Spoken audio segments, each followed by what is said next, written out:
Welcome to a Fish Out of Water podcast. This is your host, Richard Lipman. Today, we're interviewing Barak Heymann. This is part 2 of this podcast. This podcast is kindly sponsored by Camera Museum of London at 44 Museum Street. Have there been times where you've chosen a story, you've found the character, but it all went wrong? So what you thought really was touching or interesting just didn't work out at all. Did that ever happen? You really have the best questions ever. It happened, but usually it happens quite fast. Like you understand that it's not happening, or it's really not happening the way you want it to happen, or it's really not interesting, or it's really not touching. You find out those things quite fast. It wouldn't take you so long to realize. How long is so long? A few weeks, few days of shooting. In few days of shooting, you know. I mean, have there been problems in the past where there's been clashes with characters or they don't want to cooperate anymore? Is that a problem? No, the problem is that you find out that this character is not interesting and is not authentic, and that you don't believe in the film that's based on him. And then you cut it. It didn't happen the opposite way. It never happened the opposite, that someone was deciding that he's not willing to be filmed anymore. Okay. No, never. Okay. So in your line of work, what's the most important, or is everything equally important? Like we talk about development, then there's the production, and then there's the post-production. Do you see 3 different films in each of those processes? What do you enjoy the most? I enjoy them all and I suffer from all of them. No, really, I cannot divide it. I see. For me, it's one big thing. Right. That it's, of course, divided to different categories and different state of mind, but it's all come together. And I want to be involved also with everything. I see. So you're very hands-on. And I assume your Tomer is as well. Absolutely. It's all the way. I mean, when you enter into a film, what does it feel like? Does it feel like you're entering a different planet, or are you actually in this world when you're entering, when you're in the moment? Are you very...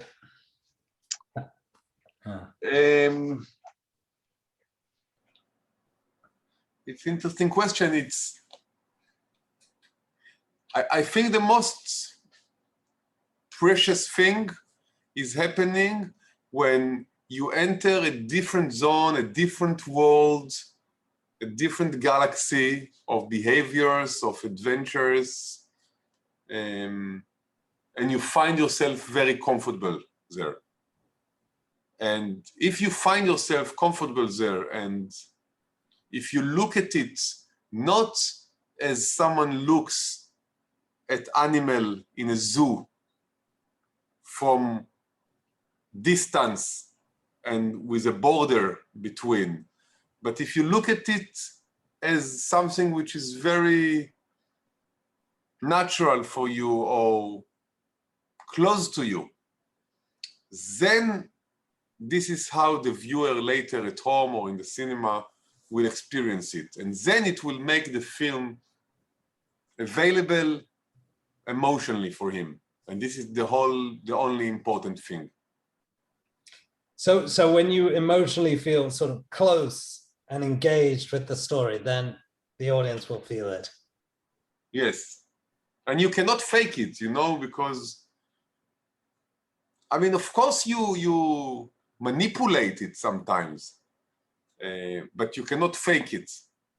Like, what I mean is that in every film, High Maintenance, Lone Samaritan, Mr. Gaga, Who's Gonna Love Me Now, Jonathan Agassi saved my life. I don't know what. Every film that life instills, every film we ever did, the main character is always someone that we completely love and respect and even admire in many ways. Yet is someone that, like any other human being, can be a pain in the butt. And there are moments that you look at him and you say, oh my God, what a pain you are. Because this is how you think about your partner in life, about your brothers and sisters and mother and father, and also sometimes about your best friends. Like, no one is perfect, and we all have our weak moments and weak parts. So of course, as a filmmaker, sometimes I portray the main character in a manipulative way because I help them to be even better than they are in reality. Can you give us an example? Yeah, we always make fun. I always make fun of Sar Maoz from Who's Gonna Love Me Now. He's the main character of the film. It's unbelievable film. I love it. I'm proud of it very much. We directed it together, Tomer and me. And I said it's unbelievable because the story is unbelievable and because the family is unbelievable and because Sar, the main character, is unbelievable. He's strong, he's smart, he's brave, he's emotional, he's funny, he's honest, he's everything.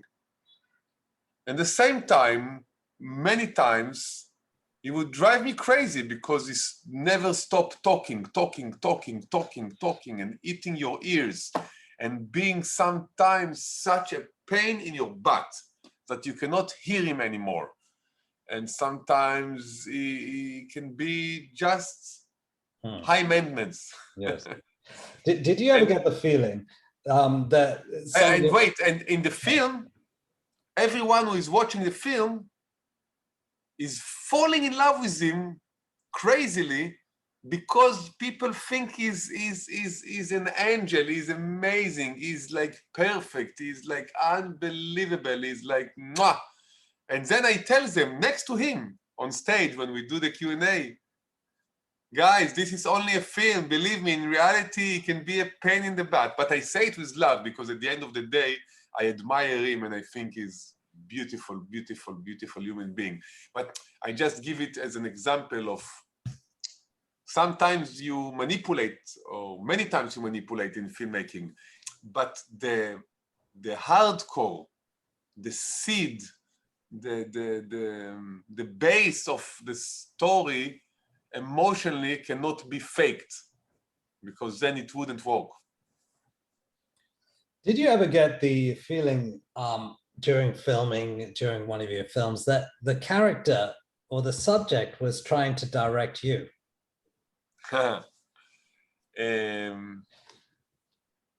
Interesting.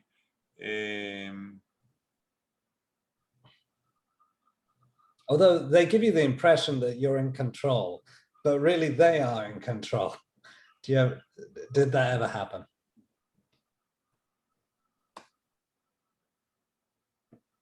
Not so much. I have to say not so much because I'm so not into giving this illusion for the main characters that he can direct me, that it's something which is impossible for me to imagine or to believe that can happen. But it might be that I'm also wrong or blind.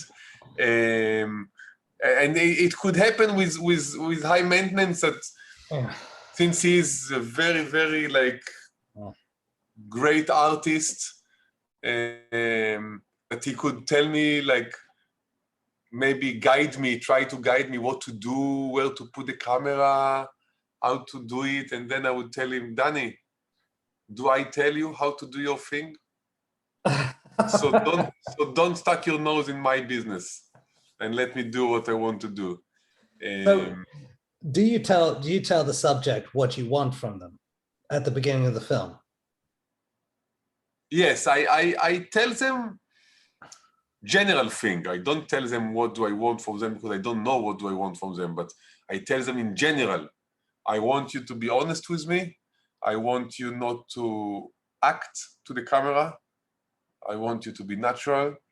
I want you to tell me everything which is happening. Please, please. This is the biggest thing for me to tell them. Let me know what's happening.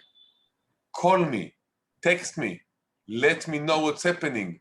Don't tell me, yesterday I got so mad with my mother and I told her this and I told her that. I don't want it. When you know that you're going to go mad on your mother, call me before and tell me, come to film me because it's going to be interesting. It's not always happening like this because usually they will not call you because things are just happening. But I always put in their mind that they need to inform me about everything. So this is one thing that I tell them all the time. This is because you want to capture the moment. Yes. As it happens. So this comes back to the next question I'm asking about access. How important is access? I mean, do you kind of like almost need to live with them for 6 months whilst you're filming your subjects? How does that work? I don't live with them, but I spend a lot of time with them, also without the camera.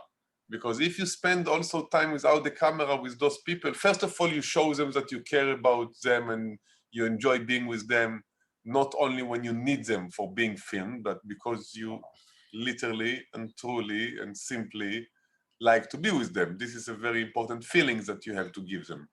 And this is also something that you cannot fake. If you don't feel like this, really, it's a problem. Yeah. Secondly, I believe that if you spend so much time with those people, then when something dramatic is happening in front of the camera, they don't feel embarrassed or ashamed by your presence because they are used to your presence. Mm-hmm. So this is important.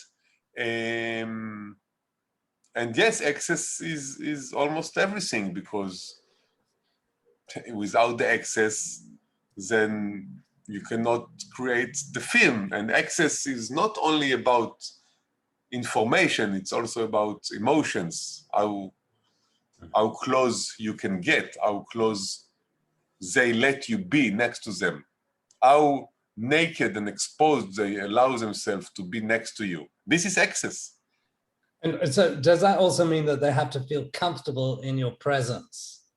Of course, this is it's needless to even mention it. If they don't feel comfortable with you, if they are not happy with your presence next to them, if they don't love you, and if they don't enjoy being next to you, then maybe you shouldn't make this film. Right. Are there any films that have influenced you and Tomo? But obviously you, because you're here, Barak. Documentaries or in general? Tomo. Well, both. It could even include literature, or a book, or a painting that you've seen, or something that, you know, it could be a film, could be a documentary. And I suppose that may have changed in time. You know, yes. One thing that influences you 20 years ago may no longer influence you, or it may have done. There is one film I watched in South by Southwest at 2008, when I was screening there my film Dancing Alfonso. Accidentally, I found myself in a premiere of a film called In a Dream. And somehow I found myself having dinner later that night with the main character and his son. The son is also the director of the film. And it was an unbelievable evening for me. And it's a very, very, very beautiful film, very painful, very funny, very good looking film. And yes, it inspired me a lot, and I wish everyone to watch this beautiful film. And there is one film of someone whom I'm very proud to say that became my friend, Wim Wenders, the director. Paris, Texas. This is like for me a masterpiece that I can watch again and again and again and again and enjoy every second of it every time I watch it. Of course, that music is composed by Ry Cooder.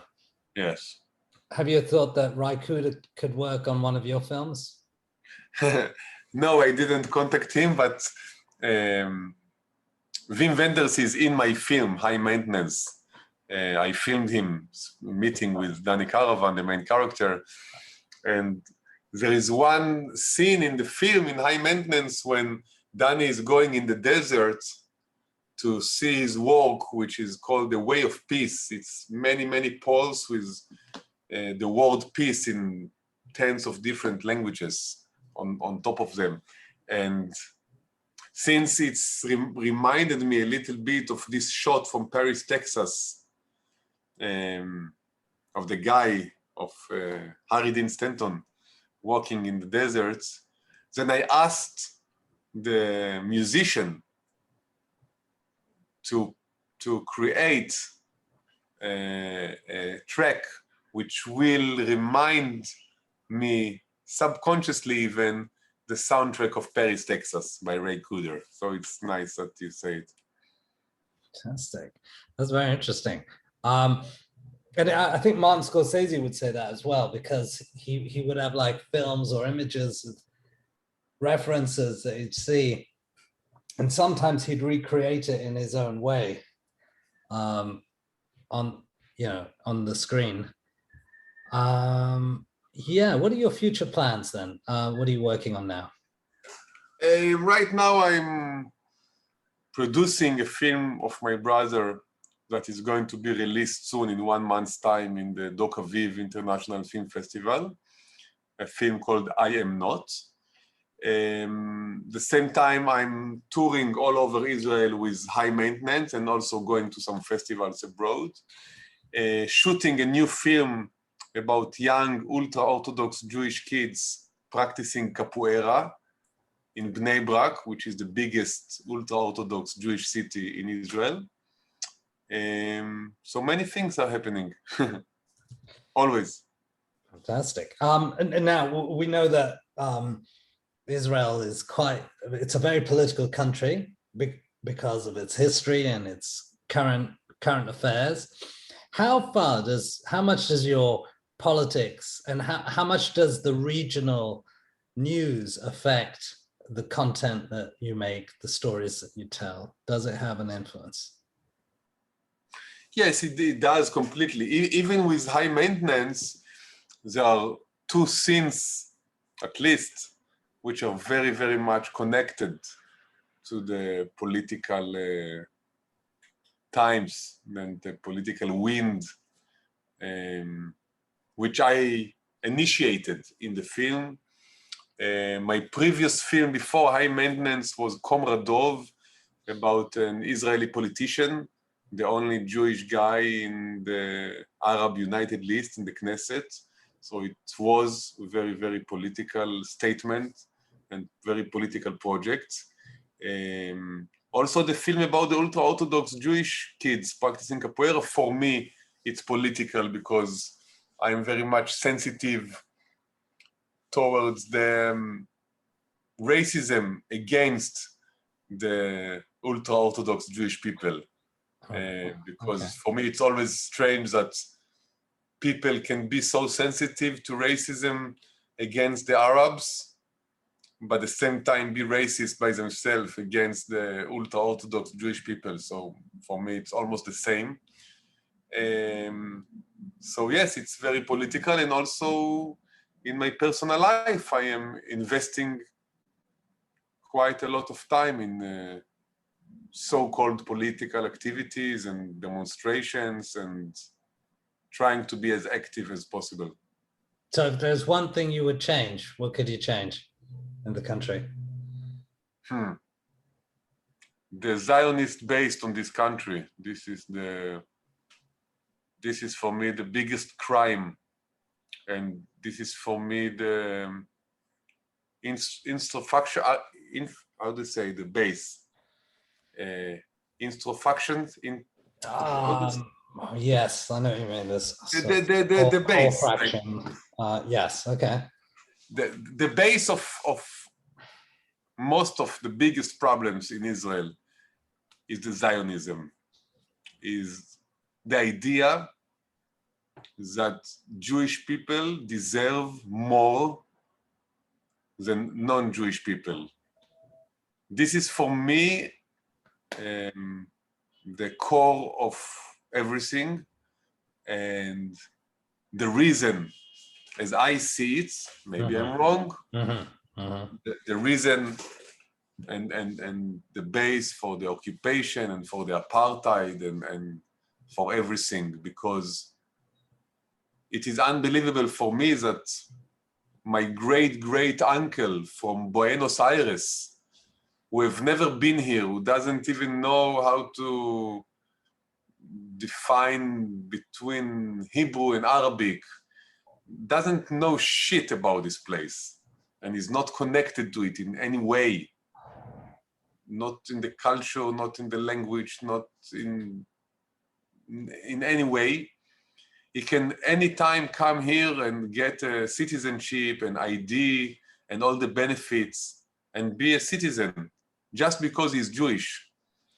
But the teacher, the Palestinian teacher of my kid in the school where he goes to, where half of the people are Jews and half of the people are Arabs, her parents, who had to escape at 1948 because otherwise they would be killed by the Zionist forces, and now living in refugee camp in Lebanon, cannot even dream about coming here to see the place where she was born. This is not right. This is not democratic. This is the base of everything. Like, how comes people who see themselves as left-wing people, as humanistic people, can allow themselves to have rights which their neighbors cannot have, just because they were born to different religion? This is unbelievable. Right, and these are ongoing questions, and probably been ongoing since obviously the creation of the State of Israel, 48. Yeah. Well, moving on from that, would you say, and we're going to finish off with a few questions, vision and style. Do you and Tome have a vision and style?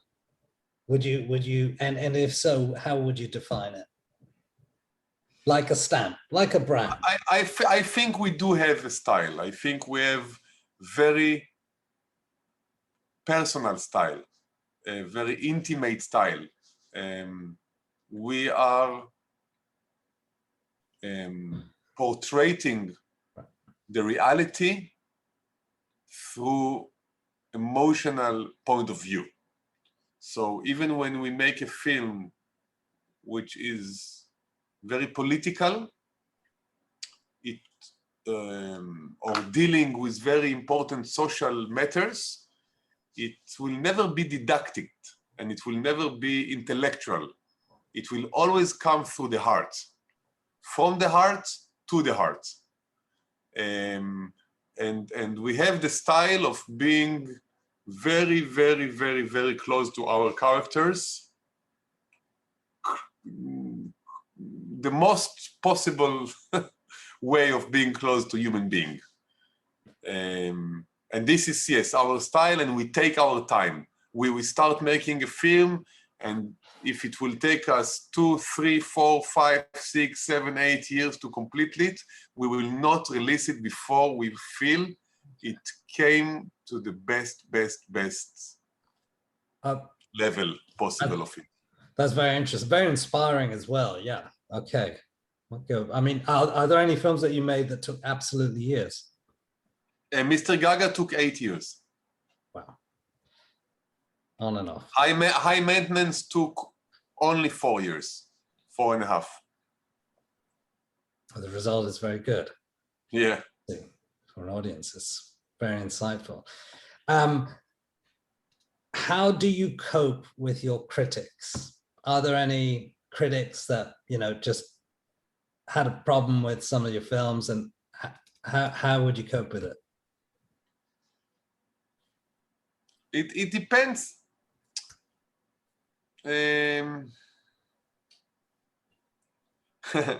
It's so funny that you are asking it, because if you remember in High Maintenance, then he's telling me in the film, I don't like criticism, especially when the criticism isn't right, isn't correct. And then I ask him, but what do you do when the criticism is correct, is right? And he smiled at me and say, there was never correct criticism against me. And I asked him, are you crazy? What are you saying by this? You're basically saying that everything you do is perfect. And he said, of course, this is what I think, because if I wasn't thinking that I'm doing something good, I wouldn't do it. So I am happy that in every film I ever directed or produced, I released it only when I felt it's the best product I could create. And when you feel so good or complete with what you did, not because it's perfect. I never created perfect films, and I can tell you in every film what are the things which are not good enough. But this is the best I could do. So when you feel good enough with what you did, it's easier for you to deal with critics. Now, I have to admit, most of our films, most of the critics were good. Like, we are fine. But of course, it happens quite, I don't know if often, but it also happens that someone is writing not good things about your film. I somehow don't take it so hard. I in a way, of course I'm being hurted. Of course it's not nice feeling. Of course I'm a little sad, but I usually tell myself, pity, pity that this is what he thinks. But I think there is something weird about the way he look at it, because I think he's missing something. And sometimes there are critics which are negative that I can also agree with, and I can understand, because sometimes you take decisions which you are aware of their consequences, and it's okay. So I think I'm relatively strong when it comes to critics. Like, I'm super happy when there is a good critic, super happy. And I'm very unhappy when there is bad critic, but I kind of not forget about it, but moving on quite fast. And how do you cope with success? Winning awards, being able to continue to make films? Or do you have to tell yourself, whoa, you know, you sort of, there's some, you know, some of the great tragedies are, you know, houtiness, you know, just floating, and then suddenly everything goes wrong, you know, when you're in sort of a different sphere, you know, because the success engulfs you like some sort of helium bubble, you know. Yeah, but come on, I'm not such a... No, but I mean, the ability to make films and make good films is winning awards is quite interesting. Most people, this is a very unusual career. What's your take on it?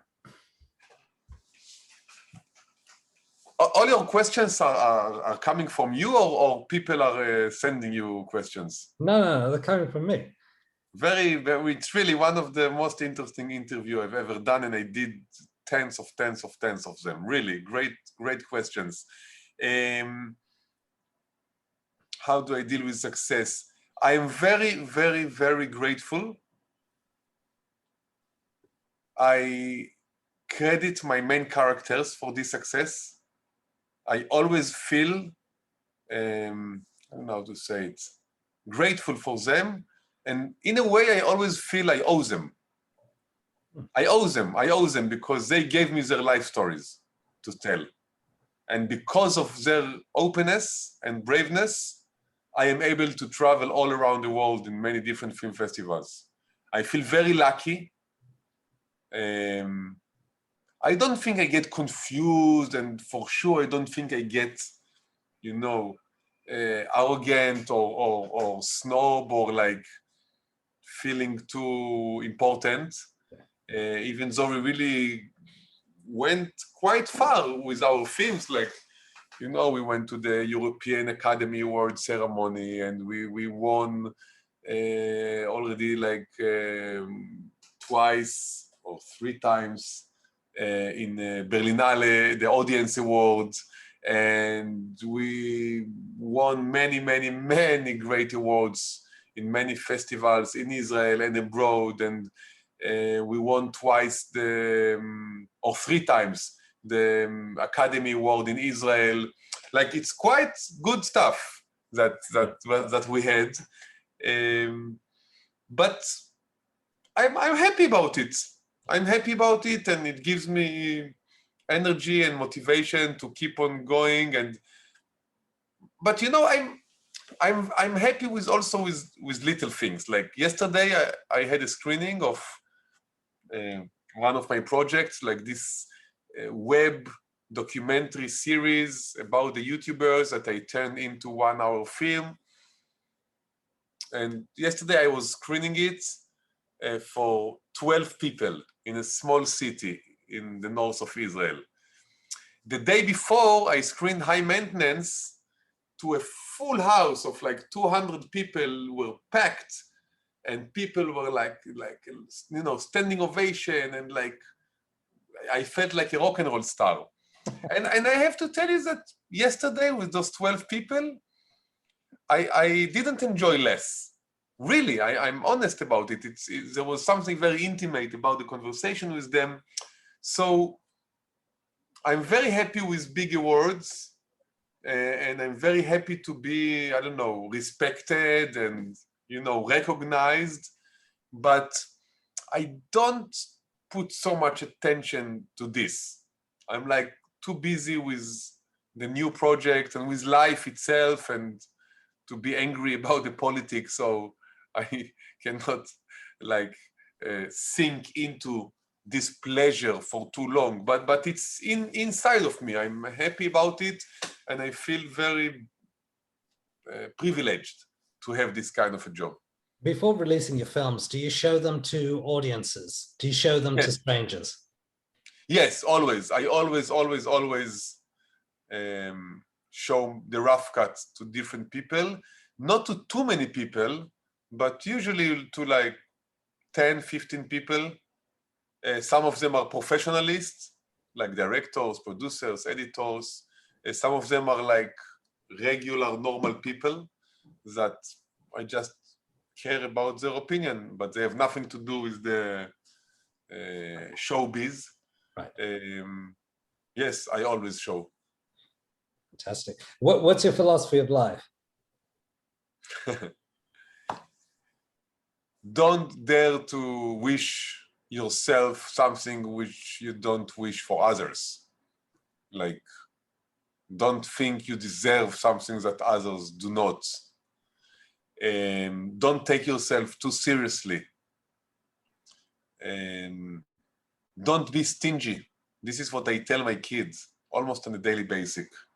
I always tell him, being cheap, being stingy is the most ugly, horrible thing. This is terrible. You have to open your heart, and you have to share what you have. I truly believe in it. Not only because of karma shit, and that it comes back to you. Because yes, I don't know, it's in my heart. Like, if we cook dinner, I already think like, let's invite someone. If I don't know, if I see something nice, I would like already to call my friends and to tell them that they should also get it. Like for me, if, I don't know, I experience something which is very dear to me and very pleasant for me, maybe I'm shallow, you know, maybe I'm childish, but if it's only me, for me it's boring and almost meaningless.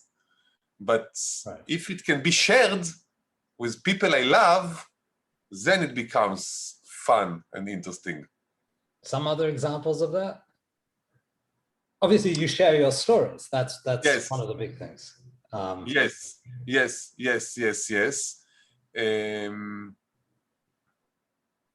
Like I meet someone like Danny Caravan or like Sophie Tzedaka,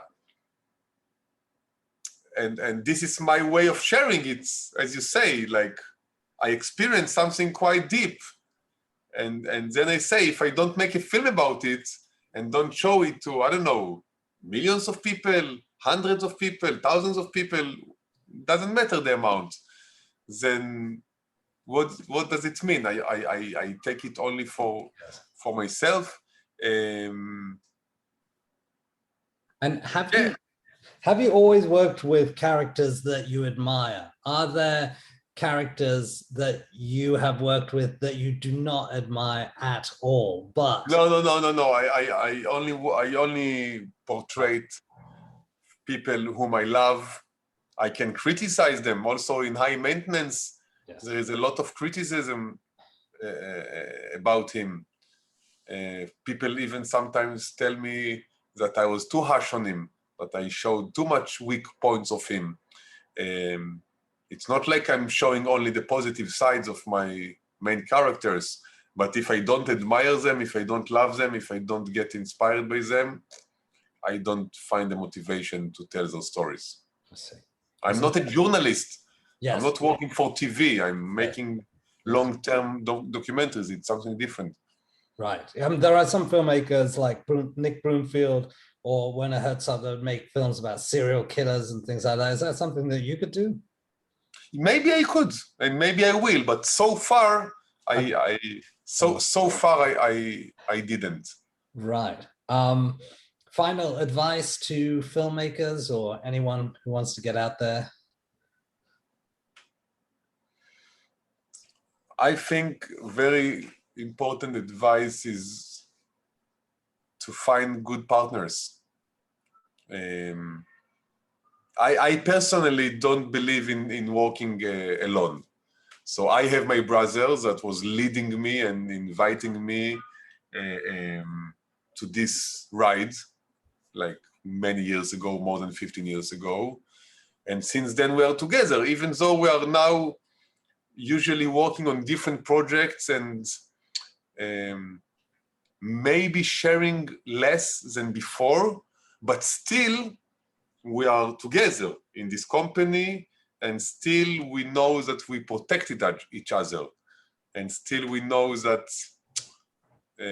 we cannot ever be alone, because the other one will always rescue his brother from any kind of, I don't know, danger or trouble. It gives a lot of power. And I think this is one good advice for people who want to make films, to find those good partners. To be humble enough to get help and to get support from people who know more than you, who have more experience, but at the same time to remember that you shouldn't trust anyone more than you trust yourself, and that you are the one who live with himself and with his own creations forever. So with all the respect to different kind of opinions and suggestions and ideas that people, smart people, can give you, At the end of the day, it's your film, and you will stay.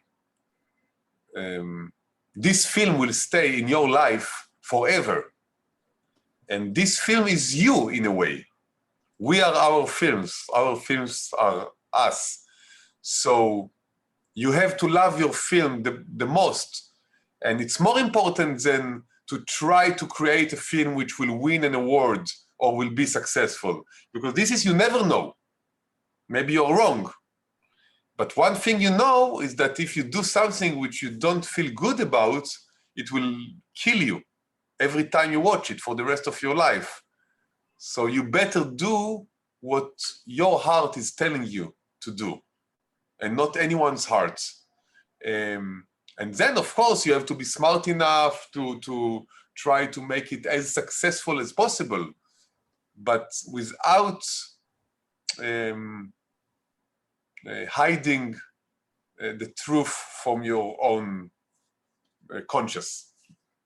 So do you think that's a sort of emotional thing? Is it a gut feeling, something you can't explain? You just feel it when you got that story or that? It's all emotional. It's all about emotions. It's not about ideas or ideologic. I think you know inside your heart the answer about almost everything, almost always. Not always easy to do what you need to do, not always so easy to fulfill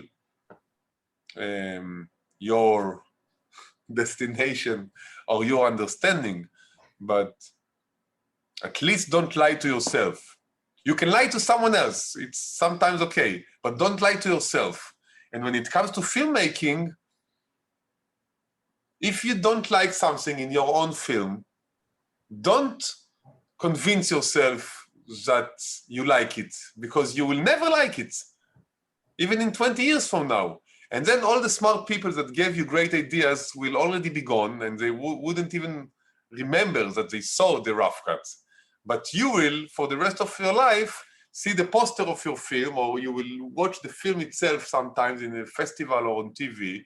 And every time when there will be this thing, this little thing that you're not happy with, you will be upset with yourself. Why didn't you listen to yourself in the money time? Thank you very much. Yes. Very interesting. And listen to yourself, listen to yourself, listen to yourself, listen to yourself. This is the message. That's fantastic. Thank you, Barak Heymann. Final words before we exit.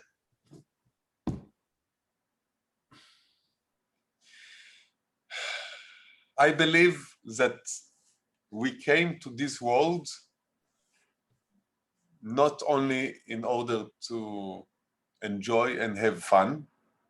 And believe me, I am very big with having fun and enjoying. I enjoy every day. I wake up in the morning after I put my kids in the kindergarten in the school. I go to swim in the beach. It's a great fun. Instead of going to work at 9, I go to work at 9:30 or 10 because I have fun. As first thing in the morning, I have fun. And I love to enjoy myself, and I love to make people around me enjoying themselves. And I'm not into suffering. I'm into having parties all the time. But there are things which are not less important than having fun. And I think this thing is to try with your means, with your abilities, to make this world a little better place. And it doesn't mean that you have to be now Nelson Mandela or Martin Luther King. It's enough to be Richard or Barak, little people who try to be good to other people and try to fight the darkness and try to enlarge the light. And it's becoming more and more difficult in this very cruel world. And as more difficult it becomes, as more important it is to behave in a moral way, and to care about those people who were not born with all this package of privilege that we have. And some of them, most of them, are not any less intelligent, good heart, beautiful, good people than us. They just have much less of luck. Yes. Because they were not born with the right color or to the right religion or in the right place or for the right parents or for the right nationality. And the good people have to help the people who are suffering to suffer less. This is the most important thing for me.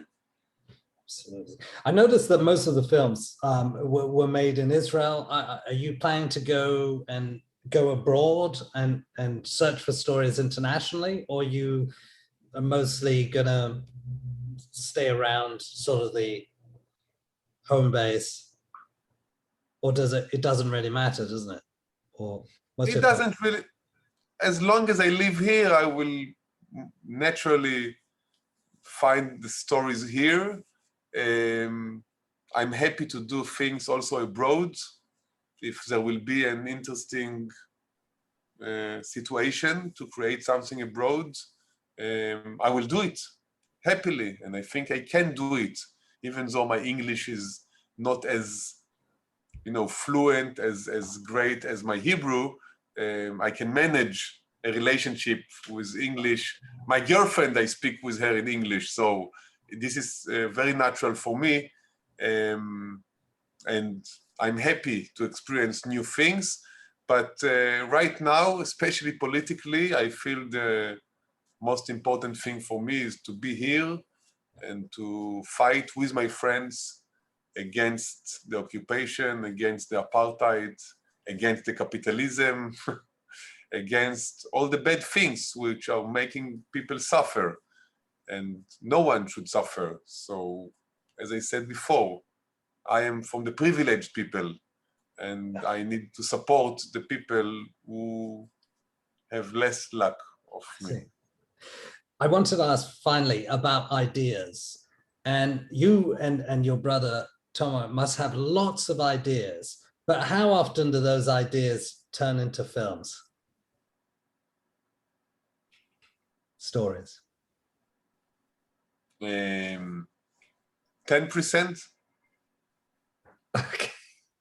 I would say 10%, because there is not enough time to make all those films that we wish to make. I meet many people in my life that deserve to be filmed and can bring something amazing to this world. If I would creating a film about them, if my brother Tomer would create a film about them. But how many films you can do, we are not machines.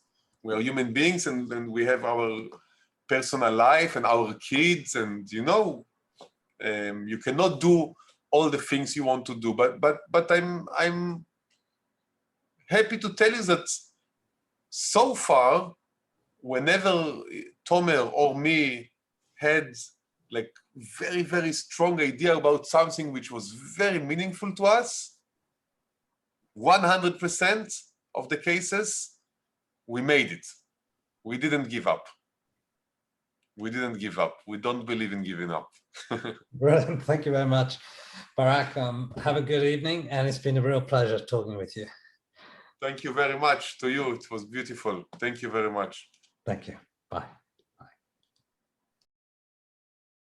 Thank you for listening to a Fish Out of Water podcast. This is your host, Richard Lipman. Should you have any questions, comments, or suggestions, please get in touch. This podcast is kindly sponsored by Camera Museum of London at 44 Museum Street.